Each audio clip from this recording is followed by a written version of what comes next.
read the bio that Rich sent us because Eric sent it to all of you Friday. So thanks a lot, Eric. Now I have to make things up. Rich and I met in prison about 7 years ago. He was he had actually stolen wheels off of a car and was using them to roll down the hill with. I was just there visiting because I'm perfect.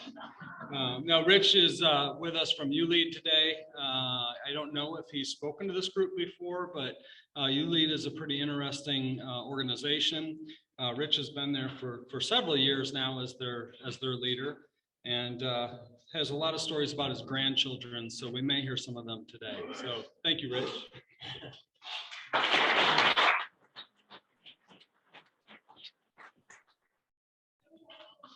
Robert Fulgham, and everything I needed to know I learned in kindergarten. It tells a story of when he had to corral about 77 to 10-year-olds at a church gathering when the parents were doing some kind of a meeting. And so he decided he would try a game of giants, wizards, and dwarfs, where basically it's like a big game of rock, paper, scissors, split them into two teams, and they have to come to a moment of decision. So the children were like whispering, they were all excited. They were trying to get their teams together. And he was ready to call out because they have to give motions. And then if it's a giant, wizard, or dwarf, one team has to run and everything. It creates this chaos. And just as he was ready to shout out, okay, it's time to be a giant, wizard, or dwarf, he gets a tug on his leg. And a little voice calls out, where do the mermaids stand? And he said there was a pause. And then there was a longer pause. And he had to think. And he said to her, there aren't any mermaids. That was a mistake. She said, yes, they are, because I am one. So in the middle of all this game, he had to think, where do the mermaids stand? Where do the children stand who don't fit the mold, who don't fit the stereotype, who don't connect in the way that maybe all other people are connecting? And he said, if you can figure out that question, you can build a community on it. You can build a nation on it. You can definitely build schools on that. You can build all kinds of things when you can find ways to make connections. And then he said, he had a moment of wisdom after he realized that he was wrong to not say there aren't mermaids. He said, the mermaid stands right here by the king of the sea. And he took her hand and he said, you know, I didn't believe in mermaids, but now I do because I held her hand one day, right? So I tell that story as just kind of a foreground to talking just a few minutes with you about ULEAD as an organization. So Rob, it's been more than a few years. I'm like an old grandpa now. I do have 4 grandchildren, 3, 5, 7, and 10. And so I know there are mermaids out there because I know I have a couple of those, right? But as an organization, we are a leadership training organization. We're grounded in the life and teachings of Jesus, and we're really here to provide inclusive, dynamic leadership training that is filled with play and laughter and celebration. And we invite individuals to discover their why, grow their skills, and use those skills to inspire others. I love what was said about that parable at the beginning, because change does start with each of us as individuals. And so we are about this kind of discovery, and I'm going to invite you into a quick moment of discovery. On each of your tables, there is a card that has a bunch of images. It has a full color image, but I want you to look at the icon in the middle of the card.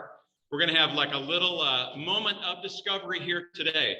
And so there is also a ULEAD pen, an amazing pen. There's a maze in the pen, I know. It's President's Day. I had to like pull out something special today. So I'm going to give you 90 seconds. Have one person take the pen and the note card and record as many ideas as you can based on the icon in the middle of the card of uses for this thing other than its original purpose. So you're going to collaborate together. This is competitive. So you're going to try to come up with as many things in 90 seconds for the use of that icon other than its original purpose. Right? Somebody write it down. Go. Try it out.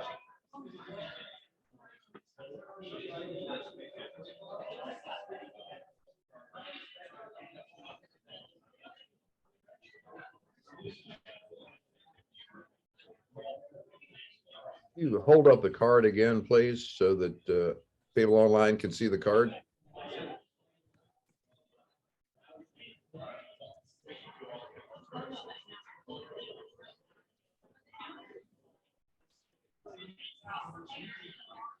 All right, yes, that's good, good, thank you. Also, you'll need to restart the share again, Eric. Restart the share. Yeah, once we're done with this exercise, I just want everybody online to see the card. Gotcha.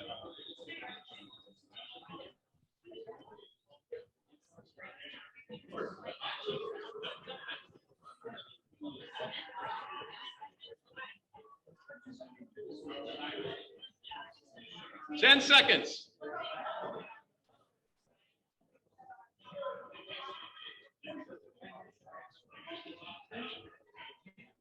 Now, what do I do? What do I have to do to start the share?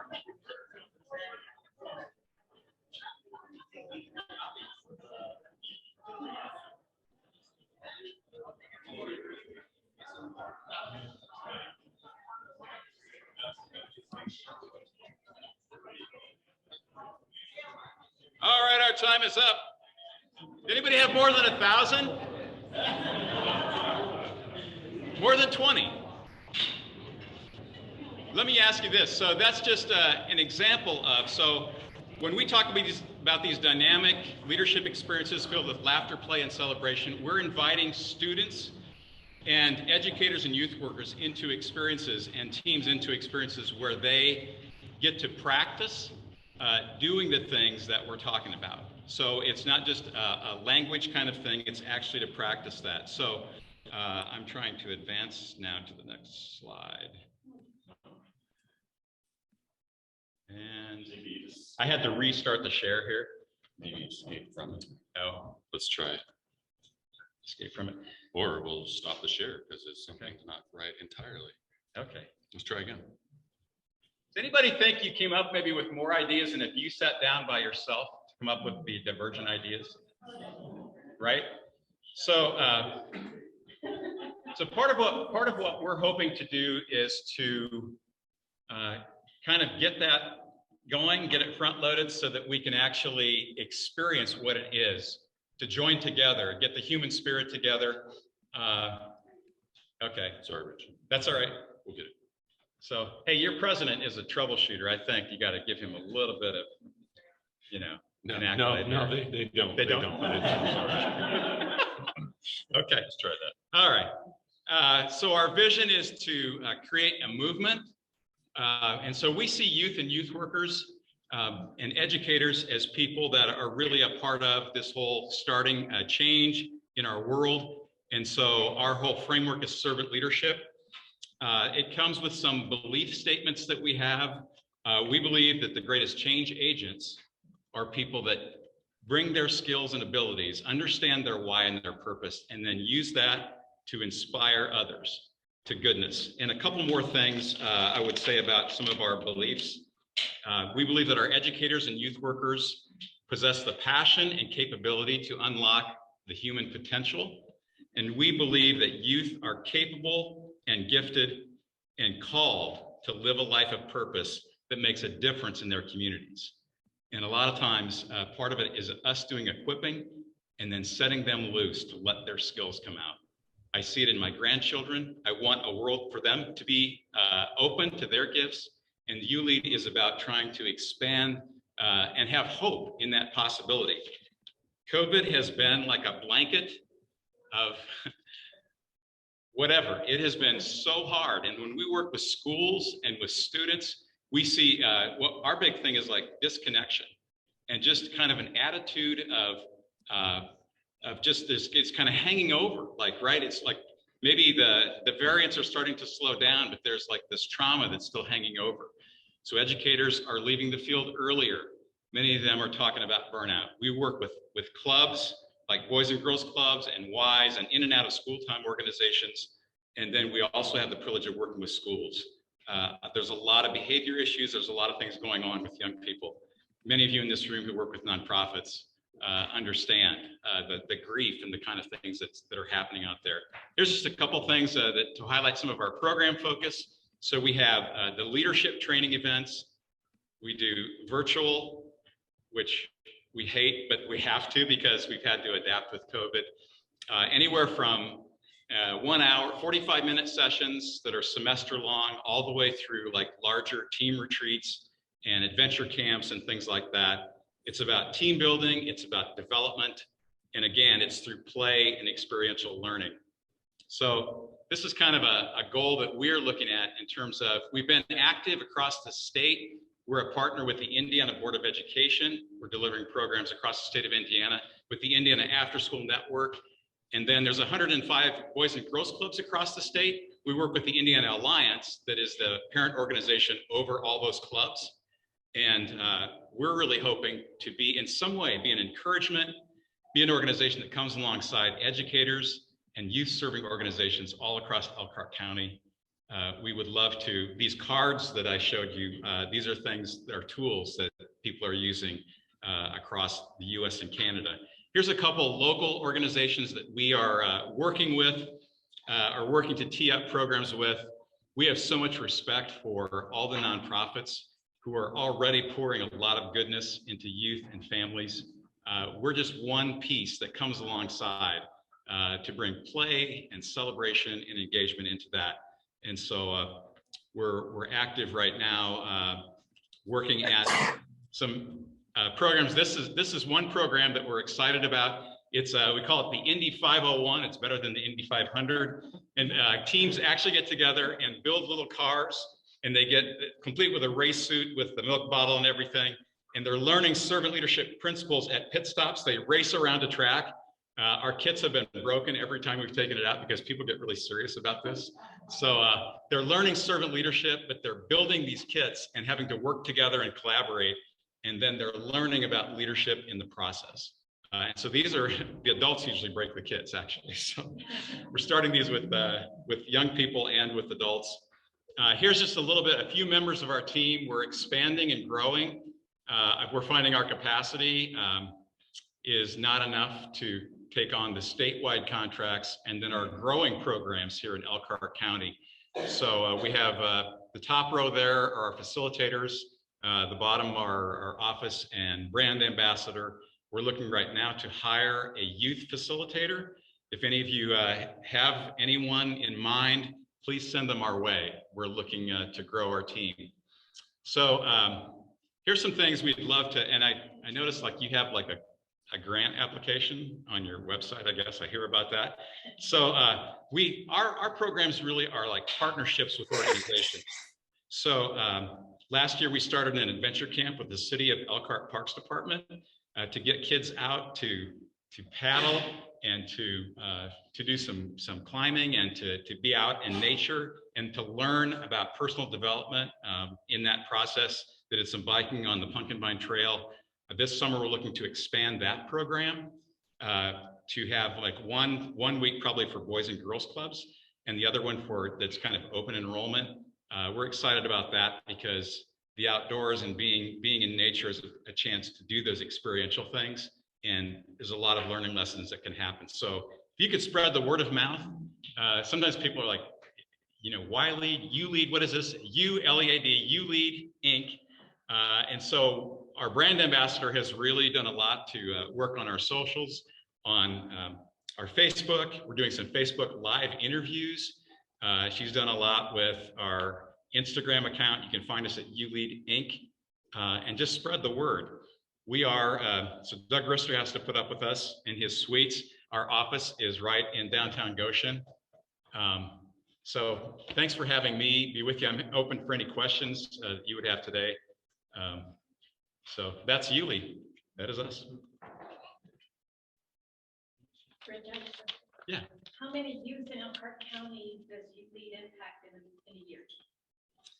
So we have,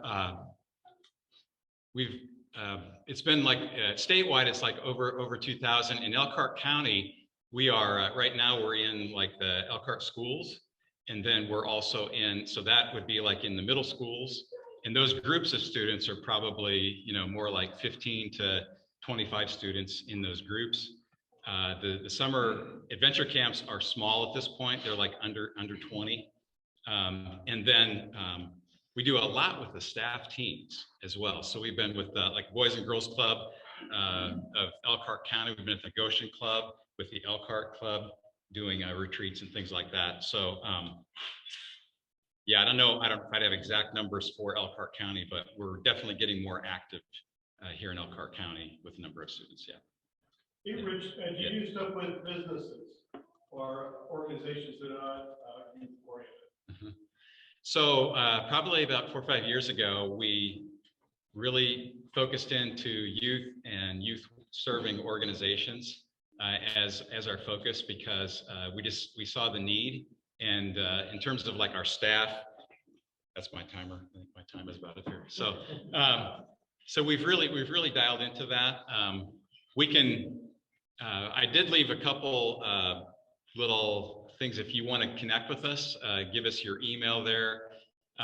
We can do some stuff like on the side, or I'm personally doing some things like with businesses, but we have really dialed into the youth and the youth serving as our client base, just because the need is there. How's the program funded? Yeah, so the program, we have a sliding fee scale, and a lot of our clients are using grant funds to pay for programs. Like through the Board of Education, they actually, they called us to be a provider, and they actually pay for the programs for schools to have these programs. So we have a recharge, retool, reconnect, or reflect retreat that is happening. Actually, the Elkhart Schools is one of the schools that has been a part of that program. So it's fully funded through the Department of Education. And then we have our own basis of funding as well as an organization.